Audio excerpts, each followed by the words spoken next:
What a week. It's only week 2 of the Mike Graham Show Live, and we've already hit 4 million views. Utterly brilliant. Guests coming and going, herons of the day, pedants of the day, Mr. and Mrs. Hughes with the news, daily planks, weekly planks, and your excellent, sometimes slightly unhinged comments, keeping us all honest.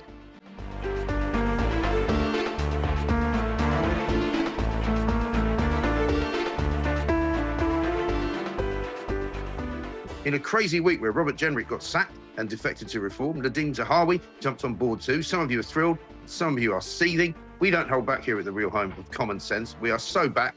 Here's the recap.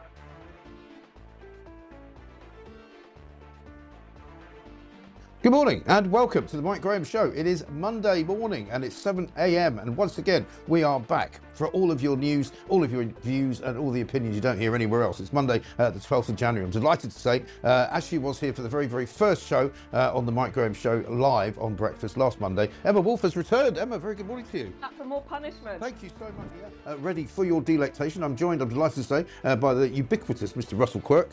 Very good morning to you. Nice to see you. And I'm delighted to say we are joined today with a panoply, a literal smorgasbord of new guests who have never been on the show before. And not only that, they're all women, which is very exciting. Starting off with Nikki Hodgson, journalist extraordinaire. Very good morning to you. Welcome to the lair of the Mike Graham Show here in Central London. About that as well. We've also got William Yarwood here from the Taxpayers Alliance. William, very good morning to you. Morning, Great to see you. We'll be talking to him coming up. Remy Brim is here with us to walk us through the papers and look at all the headlines. All right, get on your horse. It's Mike Graham's Roundup. Yeah, it's Mike Graham's Roundup. Thank you very much. Nice to see you. Tell us what freedom from abuse is all about. Tell us about when it started and how you got involved. Well, it started 20 odd years ago when my children, well, he was my boss, the guy that was the abuser, the paedophile, and he was the teacher of the school, and I have 4 children, and he decided that he was going to hit on my 3 boys. And he, fast forward, he was arrested. He finally said he was guilty. He went to the Crown Court and he was allowed to walk away with just a fine. And I thought, no, I don't think so. So I fought it all the way. I met the Attorney General at the time, who was Peter Goldsmith, and I was just so angry. And yes, sure enough, we all tottered off to the High Courts of Justice, and he finally went down behind bars. And from that moment on, I became a media whore, really. I've done so much media, and it just hasn't stopped. I'm now also a presenter for Unprecedented TV, as well as doing Freedom from Abuse. And what we do is really try to raise the bar on what, if you can't identify grooming, and if you can't identify the abuser in the room, in the street, wherever it is, then you're going to miss it and you're going to try to ignore it. It is still the elephant in the room. Yeah. People don't. I can turn the air conditioning on by just going to a drinks party, and people say, "What do you do?" I tell them, and they disappear. Right. I go into the ether. Yeah, I mean, and is that do you find that to be a very kind of middle class reaction as well to it? Oh, because definitely. what we see, I suppose, every day is that the sort of what you might call the cognoscenti, the people who have dinner parties in Islington, they sort of look down on working class people who live in places that they would never want to live in, surrounded by people they would never want to be surrounded by, and they look down on people and go, "Oh, how awful! You're just complaining because you must be some kind of racist." Mike, I have honestly, I've been called a racist because I've called out the grooming gangs as being Pakistani over 20 years ago. I'm not racist. She's absolutely gorgeous. Yeah. I'm not racist at all. But you've got to tell the truth. Tell it like it is. Speak it out. Tell it for what it is. But I have lost so many friends because what I did. I mean, it really is. People just don't want to know. I've seen people, when this first happened, I was living in a village in West Sussex, right? And when this came out and it got into the press, because what I'd done hadn't ever been done before, I was the first person apparently in the country to get something to the High Courts of Justice without using a lawyer, because I was so angry, and I made my own case. And right. But people would walk out of the post office as they saw me. They'd cross the road. They wouldn't say anything. It's like I'd murdered somebody, and I was the innocent one. Yeah, it's dreadful, isn't it? And what's been your experience? Because I speak to Maggie Oliver quite a lot, and obviously she was in the Manchester Police, and she tells me that it's still going on. 2, there's an awful lot of people who are involved in it inside the police force and inside local councils and all of that. who have never really had to face the music about any of this stuff. Absolutely, and it's criminal in its own right. That is, I mean, I know Maggie, and it is. It's from the top down. There are police that were involved in the Rotherham case. They were involved in it. Of course, with any organisation, you get corrupt people, you get dodgy people, Right. and that is true with the police. I mean, you've only got to look at the recruitment going on with Met Police. I mean, I think Robert Peel must be turning in his grave when he sees what's happening policing in this country. And yeah, it is, and people are silenced, and you're sort of kind of seeing it now again, actually, with the things going on with government. They don't. If you raise the Pakistani Muslim card, then, and obviously Keir Starmer likes them, you can tell that, it's pretty obvious.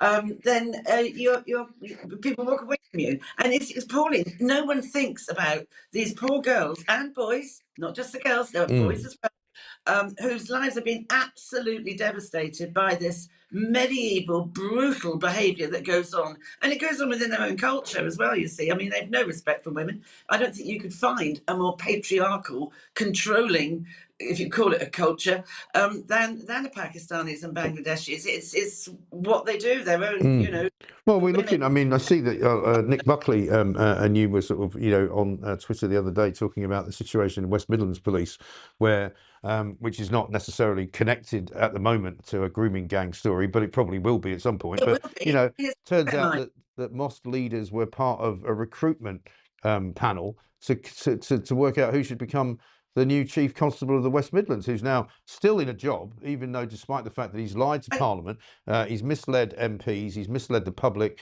he's basically in hock to the Muslim community in Aston and in Birmingham, and yet he's still there. It's outrageous. But there you go, you see, it's the Muslim card. It's the same with the boats that come in, boats are votes, aren't they? I mean, what really annoys me, because I get involved with online safety as well. I mean, all the courses we do, it's on about, I do domestic abuse, I look after and help domestic abuse, well, I'm going to say survivors. You see, not everybody does survive abuse. That's the awful thing about it. It's so toxic. It absolutely causes, I mean, about 80% of poor mental health in this country is caused by all sorts of abuse that goes on in childhood.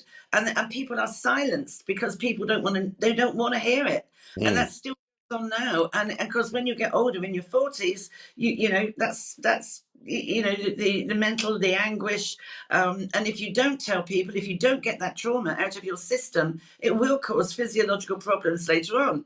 And it does cause suicidal thoughts, it does cause anxiety, depression, all sorts of addictions, anything really to hide away and dumb down what you're really feeling. I mean, I can remember when I knew about my children, I felt dreadful. I felt like I gift wrapped my children and handed them over to a paedophile. It was dreadful. I felt awful, and I had I suppose most women have got that. I had a shopping disorder, really. I couldn't stop shopping. I would go in shops, and because I thought if I bought my children presents and things, it was like putting a plaster on them to try and heal. I mean, I was in such a mess, and I started drinking, and then not drink. I wasn't an alcoholic. Well, I suppose people would say I was. I mean, my doctor used to say to me, "Oh, so I'd rather you drank a bottle a night than give you antidepressants." But do you drink a second bottle? I said, "No, I just buy bigger bottles." Well, this is the thing. But isn't it amazing, right, that the Labour government right now getting their knickers in a twist about X and about Grok and about how it is possible to invent images and to humiliate women online and to create these sexualized images that women obviously don't want, and that's fine for them to be upset. But they seem to be more upset about images of sex than actual sexual abuse. Well, absolutely. The only reason they're doing this is because, I mean, these images are all over every platform. You'll find them everywhere. But it's so patently, transparently obvious that it's X they're attacking because of, you look at I'm on Twitter a lot. You look at the comments, there's not one good thing said about Starmer or Labour or Shabana Mahmood, any of them. Rachel Reeves, it's absolutely a mass of, I mean, he must be so impervious to what people think of him. He's just, well, he should be plank of the week, quite frankly. And he quite often is plank of the week, to be fair. I mean, it has to be somebody. It does. I mean, we do plank of the day now as well. But you know, I mean, Starmer, I think, has been on the list for plank of the week every single Oh, week since he's been prime minister. he's an utter disgrace. He's actually a traitor. He's a traitor because he shows no interest in the people that voted him in, and I'm not one of them, thank goodness. The people that voted him in, he's got no respect for their wishes. I mean, he's such a liar. And it's so obvious he doesn't know what he's doing, and none of them do. There's no one in his government that has run a business that's like understands how things work. I mean, Rachel from accounts, what a mess she's made of everything. It's absolutely appalling. What upsets me is they can rush this thing through on online safety, right? Which the online safety bill came out well over a year ago, and it's been there all along that if people don't take this stuff down, then they will get 10% of their income from these platforms taken off them. That's in the online safety bill. So it's there anyway. But it's just interesting how it's only on X, because it's not, it's on all of them. And what about pornography? That's absolutely dreadful. I mean, what about Andrew Tate stuff? Nothing happens about that. It's all about speech. He doesn't want free speech, and he could rush through this, not rush through, but he could set it up within a week, this rape gang inquiry. They're dithering, they're dragging their feet. They clearly don't want to do it. And I feel so sorry for these women. I'm absolutely furious about it, quite honestly, because I know. It's absolutely shocking. I mean, Liz Kendall, you know, who's now the Secretary of State for Science, Innovation and Technology. You might remember last year when Tim Montgomery was on Any Questions with her on Radio 4, and he started to ask questions about the grooming gangs inquiry. And she kind of was very dismissive and just said, "Oh, we're gonna you know, blow that dog whistle, are we? We're gonna play that racist card, you know." And that's their first reaction as soon as you mentioned it. We just had some messages coming up there. Lots of people very, very happy to see you. Marilyn's great. Says, "What a super lady." Says, "Clean up VC." We also had a message from somebody. Marilyn's one of your best guests, says Andrew. We also had a really interesting note from somebody who said they work in the NHS, and as soon as they mentioned grooming gangs as part of a conversation, they were hauled in before the HR department and sort of quizzed as to what was wrong with them. I have to say this, because I do a lot of work with the NHS, right? I do a lot of work with talking about lived experience to students who may be doing mental health, or, I mean, you know, my life is unbelievable. I mean, the things that I've had happen, it's just really unbelievable. They are a toxic organisation for sure. And one of the lecturers once said to me, you know, you daren't whistleblow. I mean, you daren't whistleblow. And we could have a whole conversation, Mike, about Lucy Letby. That's another thing. She's the only one that knows whether she's guilty or not. But, you know, she made the big mistake of complaining and winning her case against some of the senior management or the doctors, whatever. And, you know, they will turn on you. It's a toxic organisation, it really is. And the way they're backing puberty blockers, I mean, that's child abuse. How can they do? It's unbelievable. I mean, it's just dreadful. It's absolutely dreadful. And you'll find when you do interviews very often for the NHS, they are happily doing the diversity, inclusion and equality card, because you'll find that when you are interviewing them, you rarely see anyone that's, you know, a white applicant. Then a lot of them come Africa, Asia, whatever. Some of them you can't even understand because they don't speak the English properly. I mean, and I'm not being racist with that. I mean, there was a law that said you can't come into this country unless you can speak English, you know, which is, I mean, now English, I don't know if you saw that the other day, English is now the second language here. And also you see all these applications for jobs which say, you know, this is only open to members of ethnic minorities. And, you know, basically if you're white, don't bother applying. And if you did that in any other form, if you said, you know, only bother applying if you're white, can you imagine? I mean, people would be locked up. Discrimination. It's discrimination. In the same way as well, another thing that really annoys me, oh my gosh, I could sit until lunchtime, because in this violence against women and girls, right? Well, where he says, I remember Starmer saying that it was his personal mission to actually reduce violence against women and girls. He fails to talk about the violence against men and boys. And that is right up there with the girls. So I am very honoured this week with Unprecedented TV. I'm going to be talking to the chairperson of Mankind, because that's the only charity in the country that deals with male victims of domestic abuse. And they are very much out there. and they suffer and they stay silent. And because they stay silent, because they worry about what the woman is going to say to them in court, are they going to say, oh, you know what? Oh, Your Honour, my husband's abusing my child. And women in court that are abusers are incredibly manipulative, very manipulative, fluttering their eyelashes and all that. I see it loads. I've seen it loads of times. And the child goes, oh, the voice of the child must be heard. What a load of tosh. If only they were. If only they were. And you end up with the child going to the wrong parent, and but do not think that women do not abuse. Men are being abused almost in equal measure to women, and they are just as violent. I was talking to a barrister 2 years ago where this showed me this picture of this girl. She's about 5'2", gorgeous, long blonde hair, looked absolutely stunning. I said, what's she done wrong? Oh, well, she's just pushed her partner through a plate glass window. He's been in intensive care for 3 weeks, and you wouldn't think she could have thrown a pat of butter. But the thing is, men are unrightly frightened of, are they going to lose their house? They will go to the police and they will say, my partner, whatever, is doing this.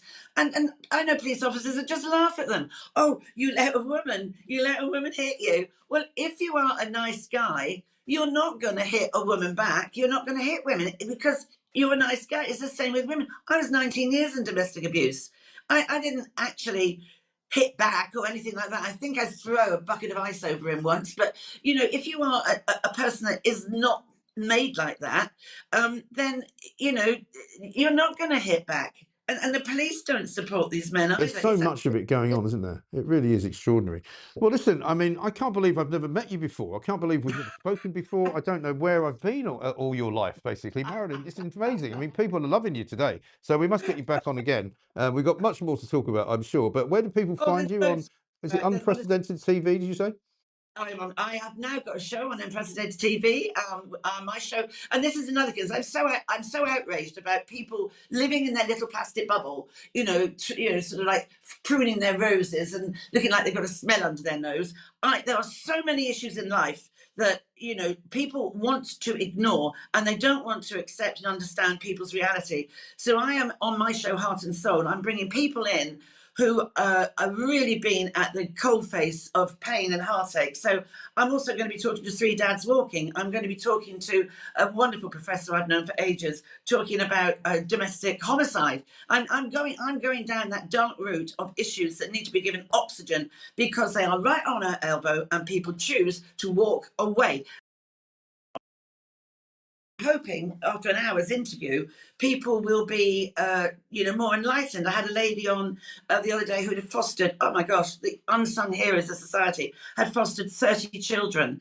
And, I've pushed that out because we need more foster carers. And, anything like I can think of that, I am fully booked all the way to the end of April. I can't believe it. It's been the easiest thing to say to people, would you come on my show and talk about what you've gone through, because most people, I think, form a charity because they've been there.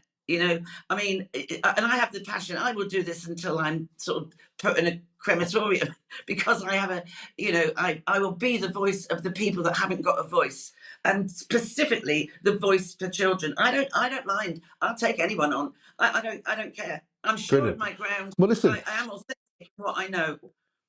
Marilyn, absolute pleasure to talk to you. Pleasure to have you on the show. Thank you so much for spending so much time with us, and we'll keep in touch, and we'll be talking to you, I'm sure, a lot in the coming weeks and months. It's fascinating to find out what you know and to hear your perspective on the world. If you want to a paedophile, I can do that for you as well, because people have all sorts of trash in their brain about what they read, and I can tell you, that's a very interesting conversation we can have. Absolutely. Marilyn, great to see you. Thank you so much. Brilliant to talk to you. Marilyn Hawes there, CEO of Freedom from Abuse. What an amazing force of nature that woman is. I mean, she said she could talk till lunchtime. She probably could have done. That was absolutely extraordinary. I can't believe I've never spoken to her or met her before. Lots of you have got things to say. The studio is so drab, says Alison. It's brighter on the tour. Well, that's because the lighting's different. I like this lighting. I think it's really good. Let's talk to Donald McLeod. He knows a thing or two about putting on shows. He's an impresario. He's a nightclub owner. He's a man of mystery. He's a big friend of mine. He has been for many, many years. Welcome to the new show, Donald McLeod. Thank you very much indeed. Fantastic, but that was the most disappointing entrance ever. Before that, Keir Starmer Sutra. Geez, Oh, I've got a bit of sick in my mouth now I after know. watching that. I can't get these images of him and, maybe Yeah. possible rent boys and Well, all that out of the and way. also, It's just disgusting. yeah, and also how ridiculous that here's a guy who's trying to make out that he's standing up for decency. He wants to ban these horrible sexual images on Grok and on X, and he's threatening to block Elon Musk from access to Britain. And then he makes this really horrible, ghastly, kind of really sleazy kind of joke about Kama Sutra and screwing the nation. I mean, it's pathetic, isn't it? He's the sort of guy you'd follow around the club and watch who he was talking to, what he was saying, and then immediately throw him out. He'd be scaring people, Yes. He's one of the cases for Ask Angela. Girls would be running up, Ask Angela, that boy, that man over Yeah, there, right. I don't like him. Out the door. Come on. Absolutely. You should get some of those Absolutely. some of those posters from the pubs who are saying, no to Labour MPs, no Labour MPs coming into my club, because you could do that. But Well, but we've even got a bigger problem, haven't we? We've got the two cheeks of the same arse up in Scotland, tax and spend Labour and tax and spend SNP. And so we're stuck, bookends of bankruptcy, I call them, yeah.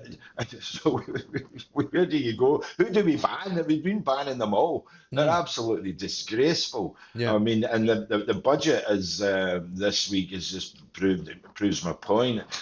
It's been called a spiteful, Daily Mail, spiteful SNP raid and Scots drivers. Well, yes, without a doubt it is. Right. We as a trade bodies, as a trade and the hospitality group, we're always getting promised better days. The carrot's always dangling in front of us, and we expected this time around that Shona Robinson, Robert Robinson, I call her, would actually give us a rate discount or continue the rate discount at 40%, which they only brought in last year and had been in England for 3 years.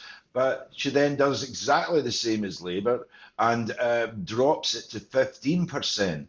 But at the same point, rate valuations have went through the roof. There's one bar in Glasgow that's the rate valuation has went up, not 15%, not 20%, but 400%.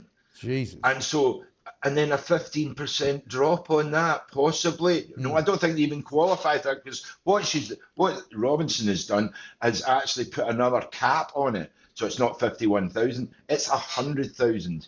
But most, a lot of businesses, I'm not saying say most, 4% of businesses, are the largest employers, won't qualify for anything. So I don't get a penny in either of my clubs. So it's only the little businesses, which I'm not begrudging at all. I think that's, great that they get something. But the bigger employers, the bigger spenders, those that put more into the economy through their tax are getting whacked yet again. And it's an absolute disgrace. So, this is the thing. I mean, don't it's know where like we go with this, Yeah, I know. And I mean, you've been through the ringer, haven't you? I mean, you had the COVID problem. I'm still going through the ringer. God, Yeah. I'm getting pressed flat, squeezed till the pips burst, and you really go, why should I continue? Yeah. It's like, it's bad out there. People are suffering. They don't have the money. They can't come into the say in Glasgow. They come out in Glasgow. They can't get back out because it costs a fortune, or there's not enough public transport. Yeah. But I think that's replicated right across the UK. You're seeing that in towns and cities across the UK, and you start to think, and I don't like believing in conspiracy theories, that both governments like Labour, like the SNP, those real lefties, they don't want you out. They don't want you enjoying yourself. They don't want criticism either. And they're continually dangling these carrots that things will be better. Yeah. I have been duped. I was duped beautifully by, as many Scots were with Labour at the last election, anything but the SNP we wanted. And so the general election, bang, Labour win a massive majority in Scotland. But look at them. 2 days ago, so the budget, they abstained. They actually abstained. They're not voting. Yeah. And now they're commenting, Michael Mara saying, it's a difference of 70p per week in your income tax. But abstain. I don't want a government that abstains. Yeah. I want a government or an opposition that abstains. I want an opposition that fights and actually says, you are wrong. Yeah. We are not taking this anymore. And Labour did that. So how the hell did they expect people like me are just going, well, who do I vote for now? Yeah. Who do I vote for in Scotland? Because at the end of the day, we're getting squeezed by the communist Greens, the equally communist SNP, and now Labour. Yeah. I mean, Labour have fallen dramatically. I mean, way down. I think a third or fourth place in some areas. Right. But it means that we've just got to get the same. We're just getting the same old. We'll get another 5 years of the SNP. Tired policies, tax is out of existence, council tax going up. I think it's going to go up 8%. Yeah. I mean, the roads aren't getting fixed. Right. Like the UK, it's just it's a disgrace. So you've got Labour down there, and you're all complaining. We've got SNP up here who are doing nothing. And as you know, in the past, I was a big supporter, but in the 18 years, they've just went, whoa, they don't. It's awful, isn't it? They don't care about people that make money. Well, they don't like people that make money. Right. But they want you to give up stuff. They want you to give them more money, and they just want to spend more money. They're not cutting back. They're not cutting back on government expenditure. Instead, they're actually spending more money. Yeah, but actually what they're doing is siphoning an awful lot of it, millions and millions off of their pretending embassies, or putting it into fighting funds for the next election. I was reading something there. I think they've managed to squirrel another 6 million away to fight the up and coming Scottish elections. Yeah. That money should be going into the services here. The council services, COSLA are, rightly complaining that they're needing another. They need 750 million to support the councils. Yeah. So that our roads do get fixed, our bins do get emptied, the water runs, all that, blah, blah, blah. But it's not happening. They're masters of deceit. They really are. They really are, and that is the real problem for the whole country, really, because Anna Sarwar was riding quite high in the polls before. Yeah, like Anna. I know it was. Yeah, but now that Starmer's got in and screwed everything up, he's down the gurgler. What about reform up there? What are they going to do? Well, this is the big unknown, isn't it? Because people up here, if they go out and say, right, I'm going to vote reform, they're immediately pilloried, banished, to the Western Isles, dropped in the North Sea or something. It's the unspoken.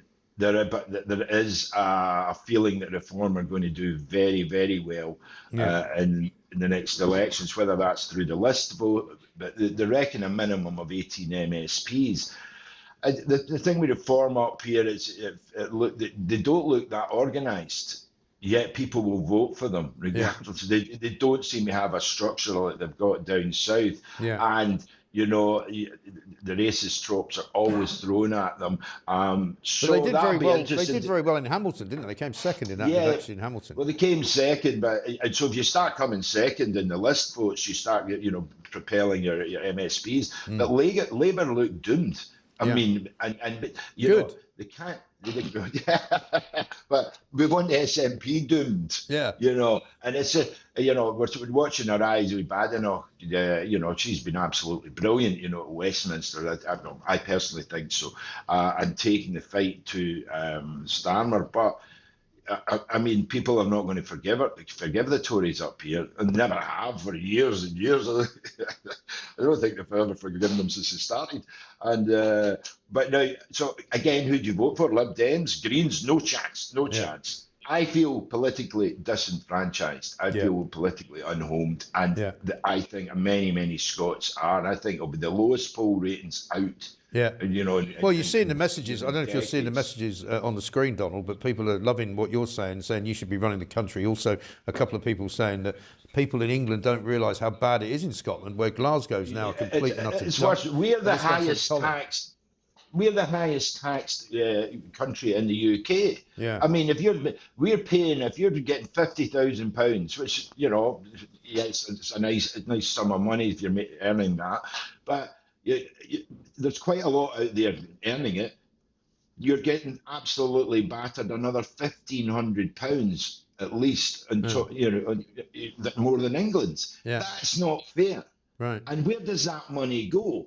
So all this extra taxes are piling in, but where's it going? It's not improving the health service. They're just going to throw more money at that. It's going to go bombing, into the big hole, because you can't have incompetence that have already wasted all this money. Yeah.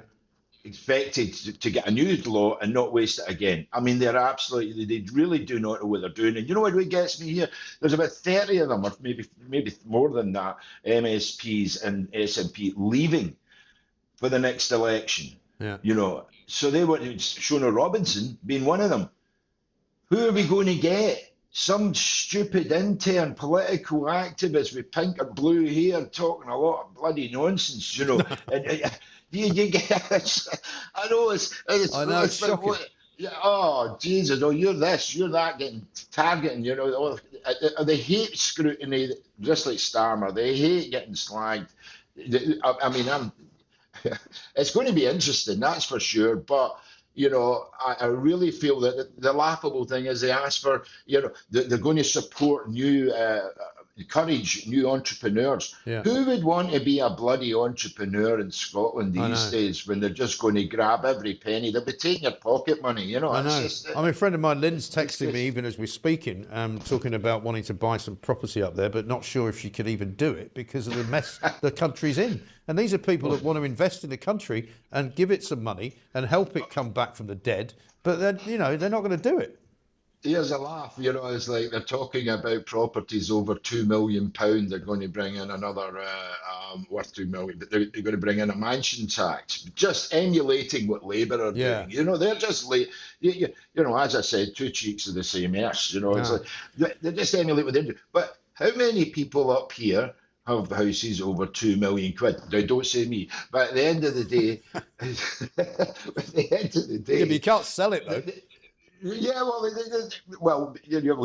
maybe there's some Russian oligarch when they escape, or some Iranian terrorist that's got some billions in gold that wants to buy it, Yeah, you never know. But I mean, it's only going to raise £12 million, mate. It's like, I know, what? it's ridiculous. It's absolutely unbelievable. Listen, Donald, great to talk to you. We're out of time, unfortunately, but brilliant to see you. Looking well. Hopefully, we're going to see you in London soon. Get a bar in there, and I'll be down. I'll be down in a couple of weeks. We'll get the bar sorted. We'll get you on plank and the pool table. Make it the proper bachelor pad if that's what it's. Exactly right. Brilliant to see you, Donald. Great. Thank you very much indeed. Donald MacLeod from the Clan MacLeod, talking up there from his lair just outside of Edinburgh, where things are not looking good at all, are they? I don't know whether we can do it, but we've got a Heron of the Day picture. This came in a bit earlier from David, who says, "At last, there's a great show to watch at 7 a.m. Ray Herongate, this was a heron that regularly visited our local municipal park pond. Then some bright spark decided to improve it. In common parlance, it's now a weed-infested mess with zero open water, and the heron has sadly moved on." Yeah, well, that's what happens when you screw things up. Was it a Labour council by any chance? That was another fabulous show. Thank you so much to everybody for watching. Absolutely brilliant. Numbers, again, fantastic. Great comments, fantastic. It's time to do Plank of the Day. Hello, it's Plank of the Day time. And I'm delighted to say that today we are going to nominate a Labour MP, and he's a guy by the name of Oliver Ryan, right? Oliver Ryan is proud Labour Member of Parliament for Burnley. I'm told that he's not very popular in Burnley. Quite a lot of people don't really like him. But he got stuck into Nigel Farage at the back end of last week and into the weekend because a leader of Reform, Nigel Farage, says calls to ban X in the UK are appalling because, of course, Keir Starmer thinks that one of the things that he wants to do and one of the things he should do is to somehow put even more restrictions on free speech. And the reasoning being that on X, lots of people have been making images which are not particularly pleasant. Some of them are sort of funny, some of them are not funny. I haven't seen anything particularly outrageous. I've seen lots of pictures of Keir Starmer in a bikini, which, while it's pretty upsetting, doesn't really spoil my breakfast. It doesn't really make me worry about it. Lots of people also asking for other women to be put in bikinis, which has upset them. And apparently some people have been creating what can only be described as some pretty disgraceful sexual images, some including children. But as others have pointed out, it's possible to do that with Photoshop. It's possible to do it with all manner of other different, editing tools. And, Grok and X are not the only ones to do it. But Oliver Ryan decided to say this and have a pop at Nigel Farage. He says, let's have it right, Nigel. If any other online platform was generating sexually explicit images of children and women, you'd want it restricted. But this one is MAGA endorsed and pays you thousands to post on it. Honestly, this man would sell his granny for a tenner. Now, it's pretty rich from any Labour MP who wants to talk about selling grannies for a tenner. Most MPs have large expenses. Most MPs run offices, and some of them run them legitimately, and some of them spend an awful lot of money. Many of them have charged monies to the public purse, which they shouldn't have done. They charge things like paper clips, they charge things like pencils, they charge taxis, they charge accommodation.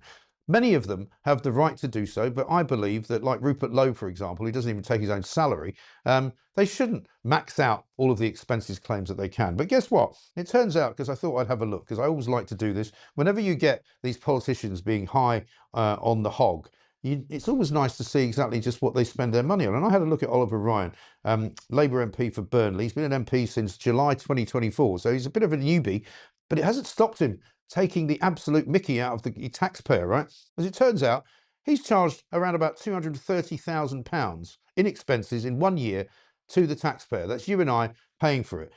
Accommodation, £21,460. And that means whatever the second home allowance is, he's charging something in an excess of £1,700–1,800 a month.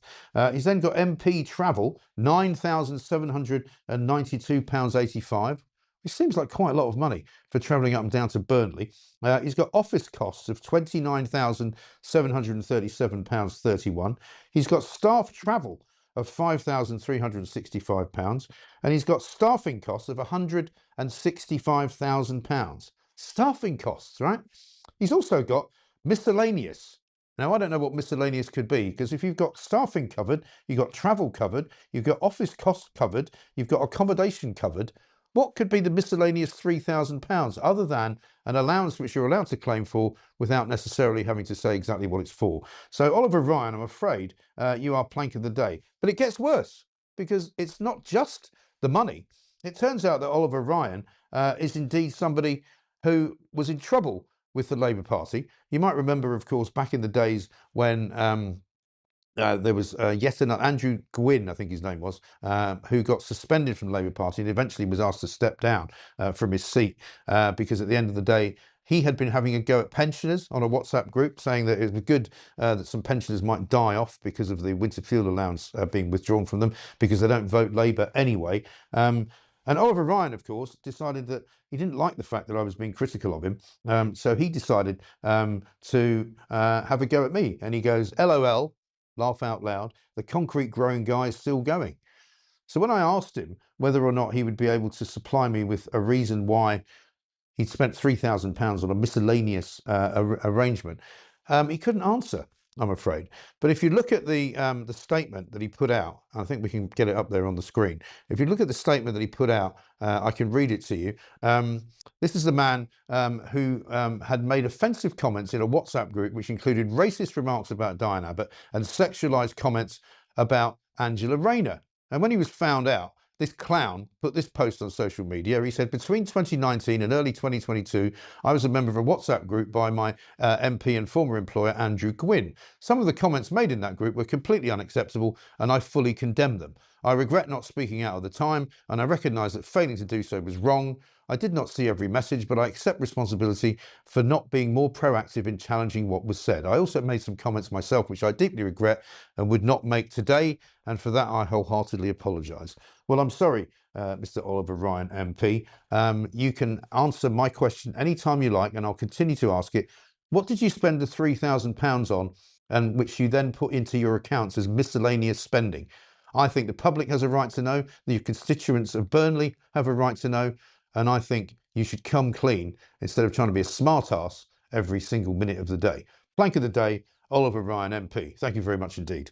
Lots of great comments coming in today, and we will be talking about the news headlines, of course, coming up. It's 7:44. Now, we've got time for the next guest, who is the wonderful, the beautiful Orla Minahan from Essex. I'm not Very sure good morning. Beautiful, but I'll take it. This time of the morning, listen, I think you're looking pretty damn good. You know, it's not easy out there. You know, I've had to put makeup on to make myself look this bad. Listen, great to see you. Thank you. Huge day yesterday for reform. Yeah. I mean, I was saying to Pooch earlier, you know, we were filming Plank of the Week actually, and suddenly the news broke that Robert Jenrick had been fired, and it was like, oh my God, you know, that was obviously a huge thing. You've been tweeting though that you're not that happy about welcoming somebody like Jenrick into the party. Tell us why. Look, my view is very clear, and as you know, I'm very, very passionate about this subject. I don't think that first of all, any government in any country on this planet, their most important thing that they have to do is protect their borders and protect their women and children. Well, not even their women, but protect their children, their citizens. Right. Now, consecutive governments, Conservative and Labour, over the last 25, 30 years, have failed on those two things. Massively. Yeah. We've seen horrific grooming gang, rape gang scandal. And now we've seen the influx of thousands and thousands of illegal migrant men who are coming into this country, sexually assaulting, raping, and in some cases murdering young women. Now, for me, that is an absolute scandal of the highest order.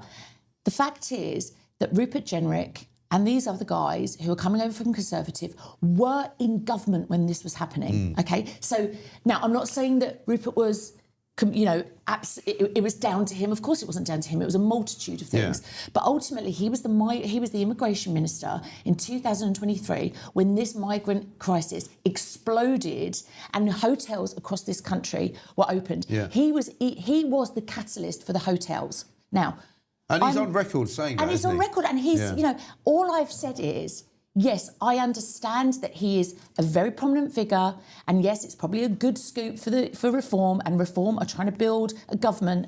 But my concern is, why do we suddenly think that these MPs who have been complicit in what has happened in this country are suddenly going to come to Reform and going to change? Yeah.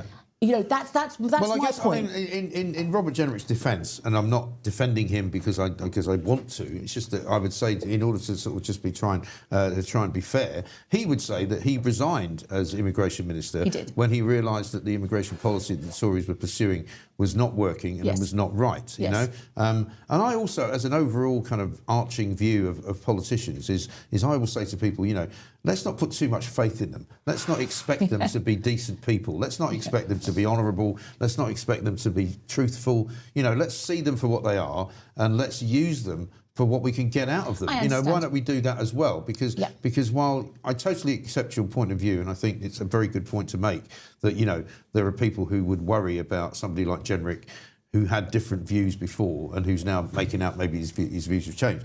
But I think if you're going to be pragmatic about trying to get this useless, hopeless Labour government out of power, you need to kind of bring people like him in because of the experience that he's got, perhaps. I understand that. My view would be also, and I absolutely agree with that. Since I joined Reform, which was way before I got involved with the Pink Ladies scenario and movement, I have met the most talented, fantastic people along the way, people that have never been in politics before, that have joined Reform for the right reasons. They've got no background in politics. They have got a completely clean slate. They're business people, they're intellectuals, you know, they're educated, worldly people who have come into Reform because they want to change this country. Now, what worries me is, are those people going to be sidelined for people like Jenrick and people like, you know, other MPs that are coming over from and defecting from other parties? Are they going to be sidelined for them? Right. That concerns me because ultimately we need change in this country, Mike. We know that. We drastically need change on every level. And is that change going to be delivered by the people that put us in this position in the first place? That's what concerns me. I mean, I guess the question as well is for somebody like yourself who is one of those people you just described, who's got involved in politics and is now with Reform. I mean, I guess a big question is how is it for you working inside the machine, if you like? You know, how easy is it for you to get access to Nigel Farage or to get access to the people that make decisions? You know, are people like yourself being sidelined, as you say, for the sort of the superstars coming in from Westminster? I think that the ones that are coming from Westminster that are already MPs are higher up the echelon, so that they're slightly out of our. But I'm very involved with grassroots. Yeah. I'm standing in Epping Forest as a candidate, but I'm also chairing Waltham Forest, which is in East London, which is a very diverse borough. Yeah. So it's hard work. It's very hard work. And there are so many dedicated people that are literally dedicating their lives to this movement and to the May elections. Yeah. So I guess my view is, yes, bring in people that have got knowledge of how it works, how democracy works in this country, or is supposed to work in this country, or doesn't work, and having that experience. But please, my only advice that I would give Nigel and Zia, and I'm just a woman, in Essex, who's minded their own business, who's got involved. Yes. But my view would be, do not sideline the talent that is in reform, that is really dedicated to making this country different and better for people that have come in who are professional politicians. Jenrick stood up yesterday. Yes, he did a great speech. But he's a politician. He's trained to give great speeches when the time comes. Right. He's also looking at losing his seat. So one has to question whether those motives and those reasons are right. That's all I'm saying. Yeah, no, and it's a perfectly valid point. And I'm very much an optimist in everything. I mean, I have to be, coming from where I come from. I always have to think things are going to get better. I'd like to think that there is a sort of happy medium that will be found. Yeah. And I totally accept. I mean, I know lots of people who are unhappy with the way Nigel Farage has been running reform. There's lots of councillors who have sort of now signed up and then left because they didn't like the way that their local sort of council campaigns were being run. And I get that. But I also understand that we've got it here. I mean, when we started this show a week ago Monday, the number of criticisms that came in, it's too dark, it's too light, the clock's wrong, the sign's the wrong colour. People love complaining in this country. Of course they do, yeah. And I think sometimes you just have to take a step back and go, look, what do we want to do here? What we want to do is get rid of this hopeless, useless Labour government, this crazed, megalomaniac Keir Starmer, authoritarian who would rather lock you up for saying something nasty than going after, illegal migrants who want to rape your children. Yes. And if that is the end result, then we all have to kind of get together and go, OK, you might have to bite your tongue a little bit sometimes. You might, it's like a family, isn't it? You argue with your family. You're never going to get on all the time. No. With your husband or your kids or your parents. And, never forget what the actual end game is. I agree with you. And let's not destroy what's there just because you don't like some of it. No, absolutely. I have the utmost respect for Nigel. He has always stuck by his guns, and he has been, he has been the underdog for years and years and years, and he's never given up. So there has to, I've got massive respect for that. And his whole life, and I was talking to somebody last night about this who knows him well, his whole life has been turned around. He can't go out now without bodyguards. He can't go to the cinema. He can't go to a restaurant. He can't walk down the street because his life's literally in danger. Yeah. And he's done that because he wants for the greater good, and I totally understand that. Yeah. I did that tweet yesterday because I felt that in the, taking into consideration that we are a free speech country, should be, supposed to be. Well, we used to be. You have to stand by, you have to have integrity. And for me, my integrity has to lie within the fact that I stand. Every week I send emails and letters to the Home Secretary demanding that they meet the pink ladies and women in this country to tell us what their plan is for this migrant crisis and how they're going to protect our children. I therefore had to address the fact that a man that was in charge of migration or immigration has now been appointed to the party that I'm currently dedicating my life to.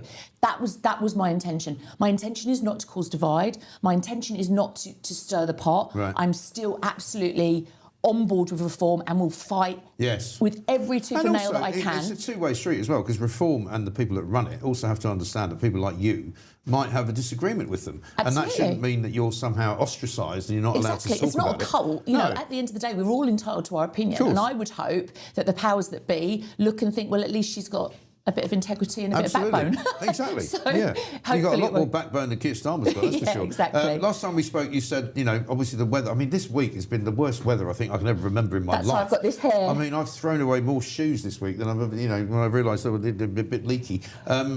What's going on with the Pink Ladies? Anything coming up on the horizon? Yes, so we sent a letter, as we spoke last week, to Shabana Mahmood. She has not responded or acknowledged the letter. The letter has now gone back again, just in case it's slipped into junk mail. And we will be sending another revised letter next week. And that letter has said to her, please meet with us. We are representing the mothers of this country. We want to know what the plan is. They haven't addressed the rape gang scandal still. Right. That hasn't. They haven't. We're still waiting for that, which is an outrage. We are not going to be silenced and pushed aside just because they don't want to answer the questions or they haven't got plans. So we've asked for that. If that doesn't happen, then we will be taking a protest to Westminster, to the Home Office. And all I want, and all Maria Botel wants, who I know you had on Wednesday, is a response. Yes, we've seen your letter. Yes, we acknowledge there's a problem. Yes, we will meet you. Silence is not an option. No. Because we will not tolerate that. We also, next, on the 30th of January, sorry, I have 6 months ahead, 30th of January, we are going to Coventry, where Rhiannon White's court case is being heard. The man who stabbed her 30 times with a screwdriver and has left a 6-year-old child orphaned. We're going there to that it's not a protest, it's just a showing of solidarity to her parents. And then we are planning other protests across the UK as we go on throughout the year. It's difficult, the weather's awful, it's dark, but you know, these ladies, Mike, are a force to be reckoned with. They will come out, rain or snow. Some of them, we've got a lady who's 82, we've got one who's 89 in Crowborough. Every week they are there because it means so much to them. Amazing. Fantastic work that you're doing, and thank you so much for doing it. All of Minahan there. Thank you. She's going to be a force to be reckoned with in 2026, as you would expect. And she's not going away, so don't tell her to go away because she won't like it, and you might get smacked in the mouth.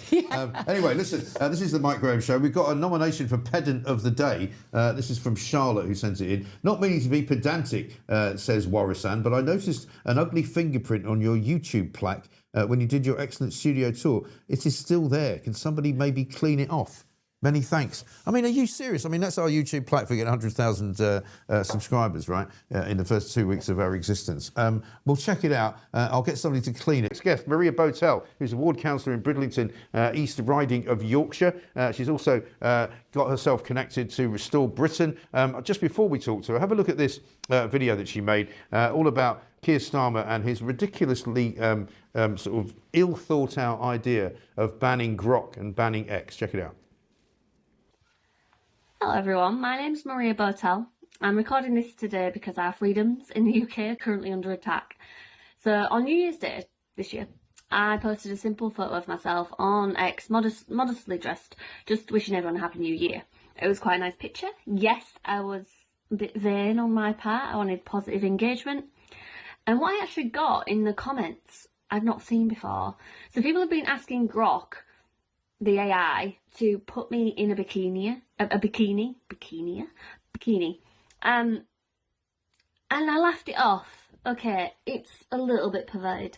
But I have thick skin, and it isn't really a new thing. When you post a photo online, it's kind of always been open to abuse. Even when I was a teenager as well, Photoshop existed. You know, I whitened my teeth in the early 2000s. And we all know the risks. Posting your kids online is never a good idea. It's terrible. Here's the thing. Perverts and nonces have always existed throughout history. There's been this disgusting cohort of like pedos and sick creatures who seek out and create vile images. And back in the day we had like corporal punishment, and actually it probably stamped out a lot of the behaviour, literally. And maybe we should bring it back, but that's a whole debate for another day. Maria Botel there talking about what happened when she posted a picture on X and somebody decided to make it into a kind of really rather strange image, which is obviously not what she intended it to be. But let's say a very good morning to Maria Botel now. Maria, good to see you. Thanks for joining us. Good morning, Mike. Thank you for having me on. Not at all. Welcome to the Mike Graham Show. It's been great so far. We've had some really interesting conversations with people. We are now in the midst of what I call kind of second level madness from this government, aren't we? I mean, they're more concerned, it seems to me, about images that you can see on Grok and on online than they are about actual sexual abuse, which is going on up and down the country to real people with real children, with real horrible criminal paedophiles.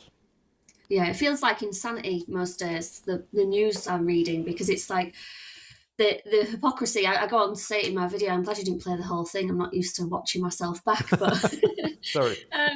no, it's fine, it's fine. But in terms of my point on the video was perverts will always exist. They don't seem to be going after the perverts. They don't seem to be giving harsh punishments for people who are caught with images. Hugh Edwards is a perfect example. Yes.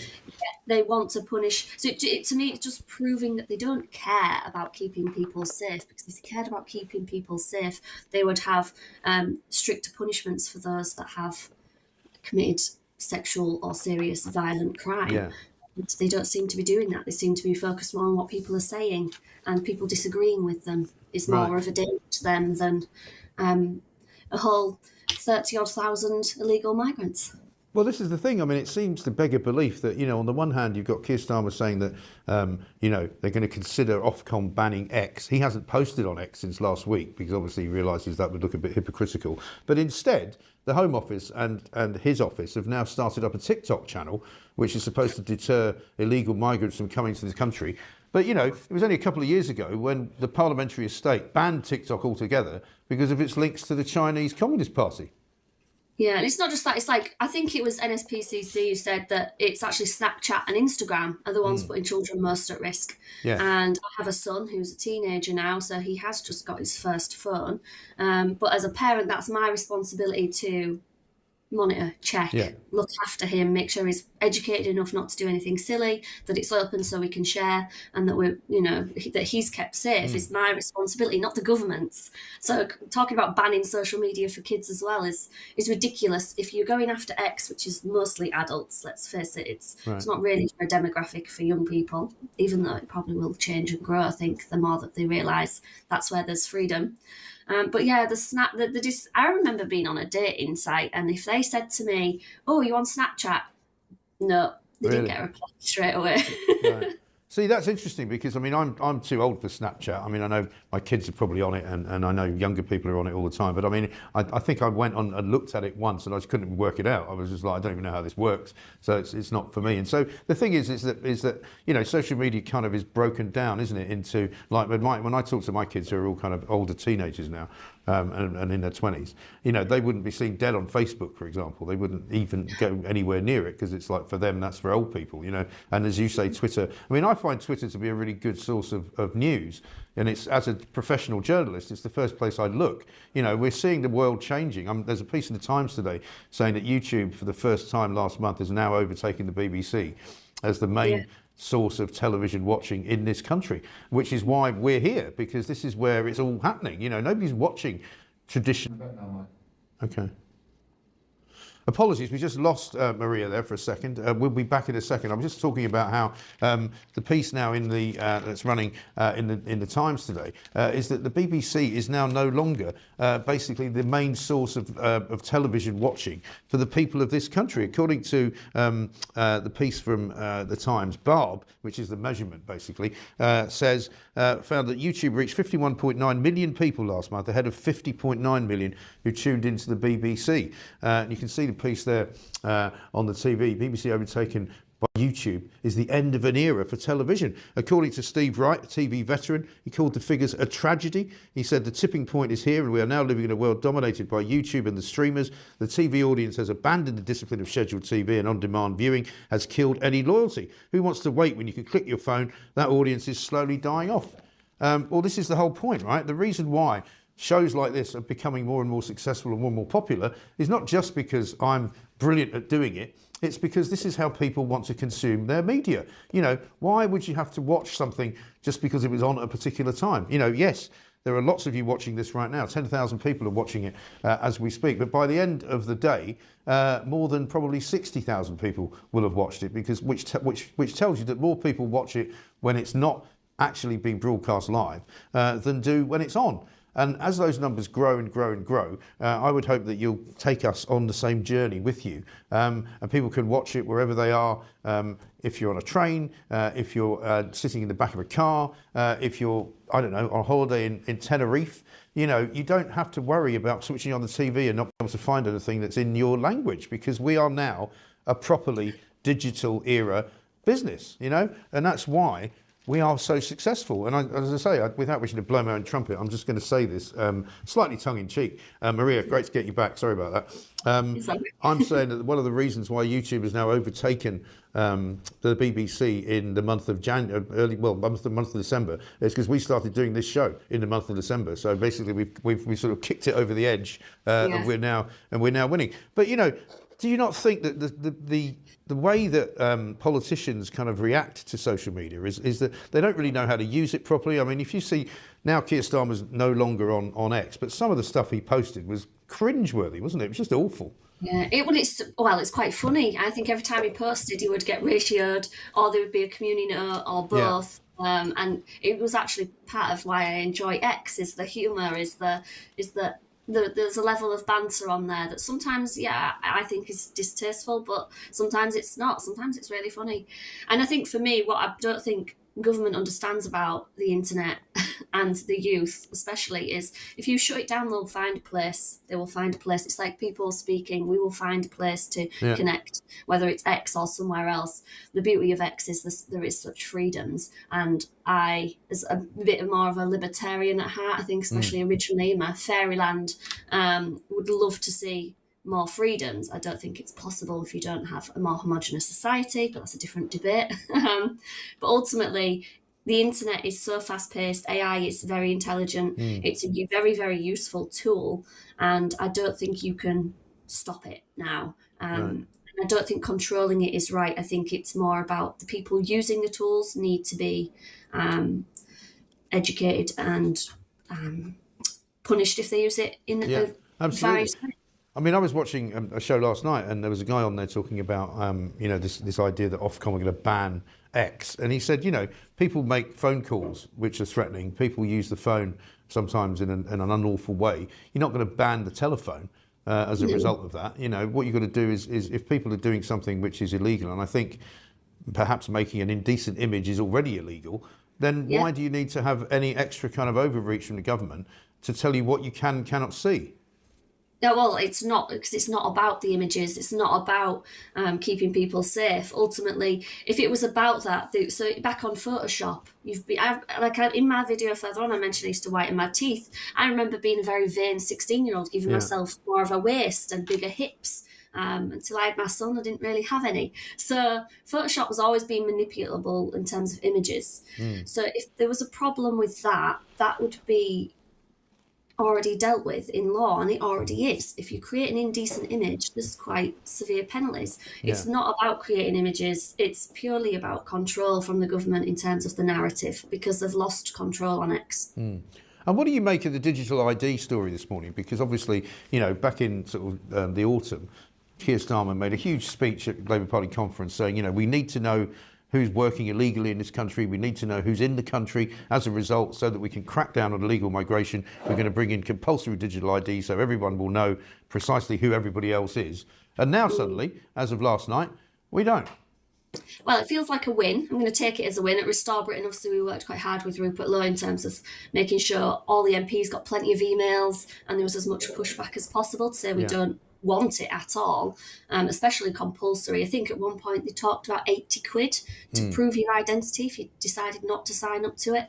I'm glad they've gone back on it. I don't think they've fully gone back on it. The fact it's not compulsory anymore worries me, because ultimately, like face masks, if they say to every establishment and they say to churches and they say to this, we want you to do this, we want you to do this, and everyone takes it up, we still ultimately, to live a good quality of life without being punished, would need digital ID. So again, that's the next battle. But for now, this is a win. Cheers. I certainly don't want any digital ID. No. I don't trust this government. But again, as you say, it's a kind of halfway house, and they botched it to such an extent. It's still going to cost millions and millions of pounds to do whatever it is they're going to do, and it doesn't appear to be very clear precisely what it's actually going to lead to. But I think we've got a clip of Rupert Lowe, if we can watch that, Pooch. Let's see what Rupert Lowe had to say yesterday after the decision.